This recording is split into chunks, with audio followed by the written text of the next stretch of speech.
Well, I should tell listeners to this podcast that I'm going to take the next 30 minutes off because I have with me the two men whose goals took Brighton and Hove Albion into the Premier League. Two heroic figures in the history of the club.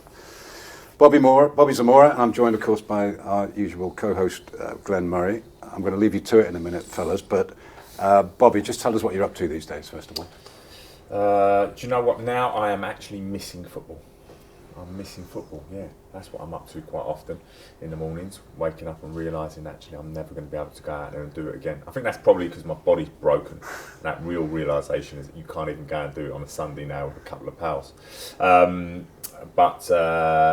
in honesty, I'm enjoying retirement, I suppose. You know, obviously it never lasts forever. So I'm spinning a few plates, should we say. Obviously love my fishing. Having some adventures with my good pal Ali Hamidi and doing a little bit for TV with that, and alongside that I started a business when I retired called Football Escapes, which is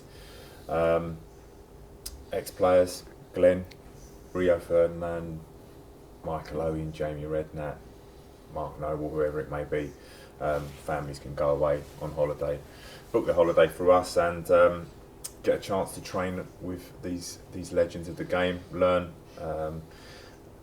alongside making amazing memories with their friends, making friends and family along the route, you know. So yeah, it's a lot of fun, and it's been going nearly 7 years, and it's growing, and yeah, we're having a lot of fun. And Glenn's been on a couple, managed to get him involved, and it's a real nightmare for you, isn't it, Bobby, having to travel around the world to all these beautiful hotels? Something like that, yeah. Just make sure they're all right for you and the family when you turn up. So I have to schmooze a little bit when I get to the hotels to make sure that all the drama that when Glenn turns up with his mob and smashes it all to pieces, and they've still got a bit of a rep.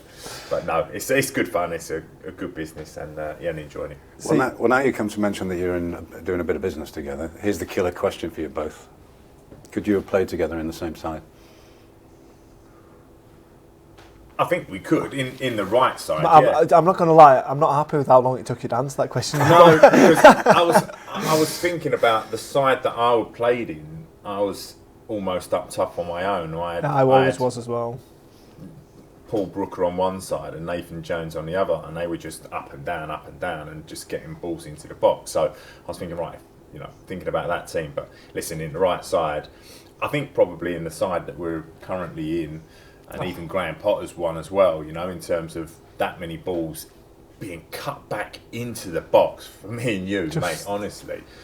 Just playing for forward, I mean, it's just the levels the boys are at now and the way they attack and approach games, it's so exciting for a striker to watch. But I want to pick up on what you said at the start of the interview, Bob, because at the minute, I don't miss playing whatsoever. But we've had this conversation a few times, obviously not recorded. But you said you didn't miss it at the start either, did you? And then all of a sudden that's flipped and you really do now. Yeah, I enjoyed not having to get up and not getting... Well, when I come to retirement, it was painful, you know. Yeah. Like I didn't stop for any other reason than I couldn't play. The aches and the pains, day to day. So that was the reason for it, and it was a nice relief not to have those aches and to have to take that many drugs before games, you know, anti-inflammatories, which aren't great for your stomach or your liver and all those bits. So that was a relief, a nice, like I say, Christmas and New Year's, and being able to go and, you know, go skiing for the first time. You know, it's really, really nice. But yeah, it's the realisation. You know, I'm 7 years in now. You're three, and I think I was about 3 or 4 where it was like, do you know what? Yeah, miss it now. Miss the boys in the changing room. Miss the banter, and obviously, yeah, that realisation that you're never going to walk out at Old Trafford, at Anfield, and seeing it on the box, and the Premier League's getting bigger and bigger each and every year, and how huge everything is. When you're in that and you're playing, it's just normal. You do not realise. Yeah, I must admit, since I stepped out, I didn't realise the global reach of the game. Yep. Because you're head down, next fixture, am I fit, training, tactics, whatever, next game. You don't step back to appreciate it, do you? Even pre-season, when you're when you have to stand in front of those cameras and say one line in Chinese or in whatever language it is, you don't even realise that it's going out to millions and millions of people. You have no idea. It just doesn't sink in. But now when you sit back and you are on holiday somewhere or you are somewhere else around the world and everybody's talking about the Premier League and you think, actually, wow, that is a beast and I was a part of that. And yeah, that's a realisation that I think has sunk in now. Well, a small illustration of that is you cost Brighton, I think, 100 grand from Bristol Rovers, mate. What would you cost now? Yeah, I don't know. But you know what? It's crazy, the transfer fees. And yeah, you know, at one point, Liverpool and Spurs both bid £10 million for me. And I think to myself, like, okay, it's Liverpool and Spurs both bid £10 million. What is that today? I don't like. Is it an English player as well? And you know, like it's crazy to think. Back then, I thought, God, that's a lot of money. I think the record transfer was, I don't know, maybe 35, 40 at the time. I don't know, but you don't. Again, that didn't really cross my mind, or it wasn't anything. But yeah, the numbers now today are mad. What was your biggest transfer fee? Oh, it was 3.5, I think, yeah. And that was in my 30s. Yeah. Like, what would that like now? Oh, I was cheap. I mean, obviously, I came. It was back here, goals, so it was from Bournemouth to here, and that was at 31. Mad, and now in today's game, you probably finished at 31 pretty much. Well, yeah. Well, no, yeah, but it's just crazy the money that's in the game. It's amazing. It's amazing, but that comes from global reach and how big the Premier League is and how much of an amazing league it is. Like I say, to step back now and see, you know, how big English football is really. It's crazy. Oh, you went on to great things, obviously, at, you know, Fulham particularly. But can you remember that time when Brighton were Bobby Zamora for quite a while? There was a feeling at the club that if you stayed, everything would be okay. If you left, the ceiling would fall in, you know, and everything revolved around you. You were the symbol of the team, the goal scorer, the star of the team, you know, the big celeb in the team. Can you remember what that felt like? I was like 19, 20 years of age. So again, when you experience it for the first time, it's just, and it did. I suppose only now, I suppose, do I realise that back then a lot of people in Brighton looked up to me. I don't know. I suppose little old Brighton was little old Brighton, I suppose, and I don't know. I didn't look much further than let me just play football and score goals and see where this can go. Really, I didn't think about. The changing room certainly wouldn't have allowed an ego anyway. So there's no chance of me having an ego in that changing room. You mean the likes of Danny Cullip and Charlie Oakway, and Chippy, you know, those guys wouldn't. And listen, that's not my character, and first and foremost, but those guys wouldn't have allowed it. So it was a happy medium. I'd go out, score goals, and they could be my bodyguards on the pitch really for me. So yeah. But there was Norman Cook told the story the other day that, you know, the money he put in the club kept you at the club, and the fans were in a terrible state of anxiety the whole time that someone's going to take you away at any minute, and that's what I'm saying. The club's whole future seemed to hang on you for so long, didn't it? Yeah, I suppose so. It wasn't really. Listen, I absolutely loved where I was playing, scoring goals, and when you're not that I'd been anywhere else and had, you know, the experience before, but I was in a happy place and scoring goals, so there was no real reason for me to want to leave. We'd won the league first time round, won the league again. It was like, okay, fantastic. And then we got to the championship, and at that stage I was in with the under 21s, and obviously I think I was that was quite crazy. That was different in terms of someone coming from outside the Premier Leagues, I suppose, and being in the under 21s. Peter Taylor obviously opened the door and gave us the opportunity to do that by speaking to the people at the FA and to David Platt and say, listen, take a look and he's got enough of that and that he can play. How did that sit with you when you're walking into that squad with lads that you've seen playing at the top level and you hadn't done that yet? It must be difficult. No, not really, because I grew up in my Sunday side. My Sunday side was crazy. Can you tell us about your Sunday side, because it's incredible. Yeah, my Sunday side was called Senrab, so you've probably all heard it before. But it's my Sunday side was John Terry, Paul Konchesky, Ledley King, J. Lloyd Samuels, Kemi Izzet, Steve Mills, James Carter. I think there was 9 of that Sunday side went on to play professional. Incredible. 5 of us played for England, like full England caps. So I'd grown up playing with these guys, and honestly, like, you're not 10 times better than me. Do you know what I mean? That's the way I always do it. Oh, they've gone to Chelsea. They're doing their apprenticeship there. Mine went around the houses a little bit, but I already know now, in those 4 or 5 years, whatever it is, that we haven't played together, you're not loads better than me. So I could go, I felt happy enough, and I knew a lot of the characters in there anyway. So I'd grown up with quite a few of those boys. So yeah, it wasn't like I was walking into a changing room that you knew no one about.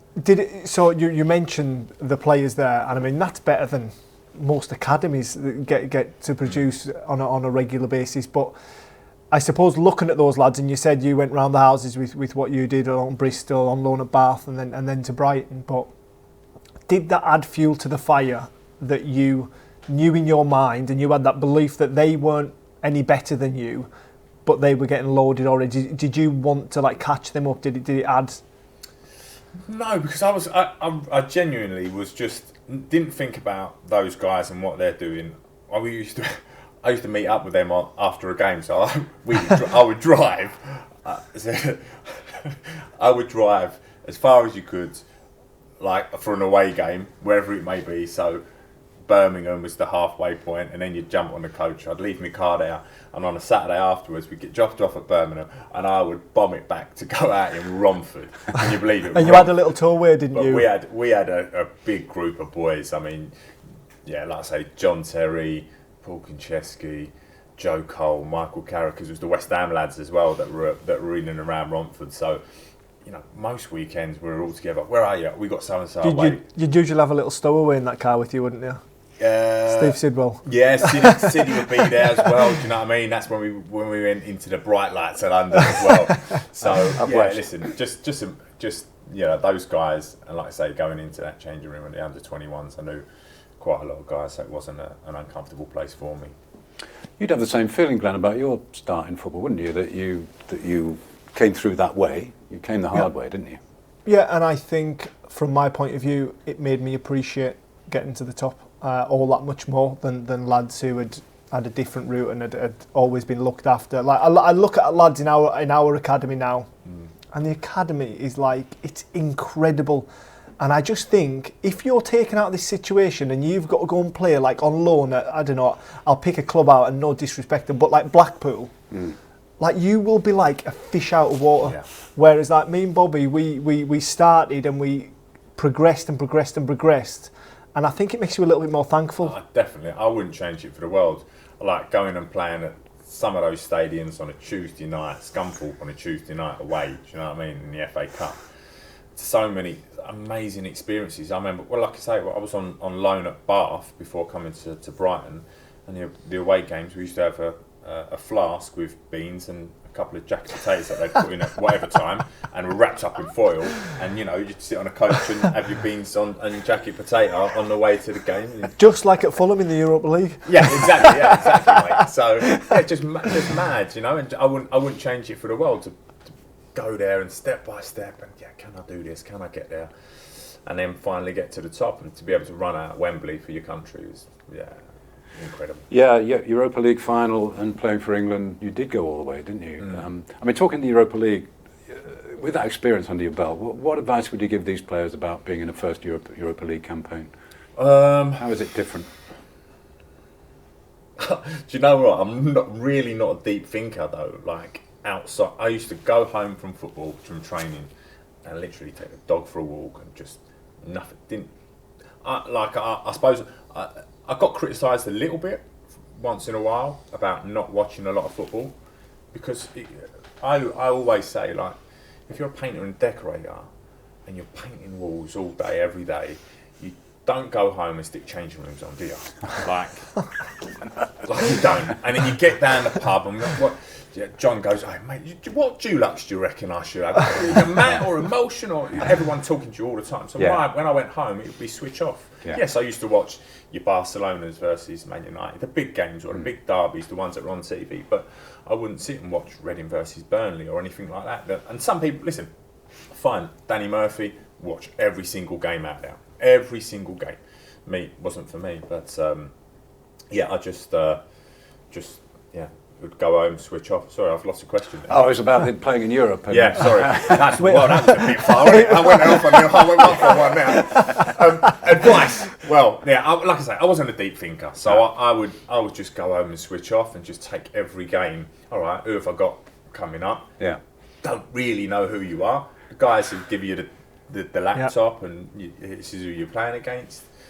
And then go out there and enjoy it. Yeah, just go and enjoy the game. Like, we was in a good side. Everybody knew their jobs. These guys are the same. They know their jobs. They're so drilled. A little bit like Roy, really. I mean, different formation, different way of playing. But I know that Roberto drills in exactly right. Listen, the ball gets here. These are your movements. And that's, listen, I could have played left back in that Fulham side because we were so drilled. But for those guys, they know what their job is. They know what they've got to do. They all know what their improvements are. They're all getting, the analysts are there and they've got exactly all the information they need. So just go and enjoy it, really. You know, that's what I think football is. I mean, I didn't overthink football. Just go, play and enjoy. I don't know whether you thought about football deeply or... I think as a young lad I probably overthought it. Did you? I did sometimes, yeah. And like you say, there's nothing better than so before a Premier League game I would go down to my local cafe with the dog, buy a paper and just have a cup of coffee and just sort of take myself away from any sort of TV or chat or anything. And I'd see people walk in the cafe and they'd be like, "You're game 3? What?" Like I wasn't allowed to be there. Like you did something special. Yeah. But I would just try and be as normal as possible. And just stop that noise, do you know what I mean? And so you could just approach it and just... And it's a strange situation, is it? Because people think you should act differently. Yeah. Or, there's a big game today, you've got to do something different. Well, no, I've just got to relax and enjoy it. I know what I've been doing. I've been training for however many years, and I know what I've been doing. We've been working on it all week or 2 weeks coming up to this game. All the work's been done. Just go and do what you've got to do. For me, and as a striker, listen, that ball... I always used to think, listen, you're going to get one good chance each game. You're going to get one good chance. Put it away. That's it. Yeah, I was going to say maybe it's easier not to overthink it. If you're a striker, you've got a very specific job, haven't you? Yeah, exactly that. Yeah, I think Bobby's right. Like that one chance will come, and then I think it's also about if you miss that chance, it's the mentality of the person. And being a striker, you've got to have thick skin to a certain extent, because when you do miss one, everyone's looking towards you, that pressure's on you for that second one. But it's just about trying to keep calm and do what you've done a million times before in training and let instinct take over. Exactly that. Instinct is it, and repetitions. And yeah, you see David Beckham's free kick and his body shape and how that is, and that's just through pure repetitions. And when that ball drops, for a striker, if you've done plenty of practice, plenty of those drills, your body, your mind will just kick in, and that ball will end up in the back of the net. Defenders in League One and League Two must have been terrified of you because you were scoring so regularly, and you know you're a strong player as well. You presumably got kicked a lot down in those leagues, but you could look after yourself. Yeah, I think. Do you know what? A few of those guys were probably. Yeah, I was going to say no disrespect, but it's very disrespectful. Cart horses.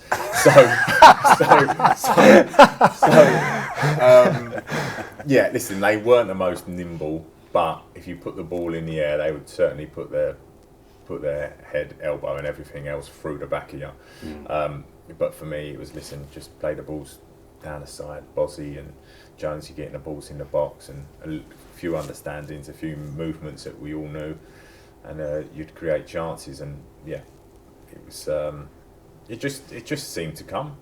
The goals just, every time I'd go out there, the ball would drop and I'd hit it and it would go in. And when you're a striker, Glenn knows, when you're in that place, when you're in that vein of form, every single thing you hit just goes in the back of the net. And I felt like every time I went out for Brighton, whenever it was going to happen. Even remarkably, when I came back the second time at the Amex, I don't know how many games I started, but I think I ended up with like 10 goals, and I could hardly move, and I was in a lot of pain. But it seemed like every time I hit the ball, it went in the bloody back of the net, which is crazy. Well, we'd just like to apologise to any cart horses listening to this show.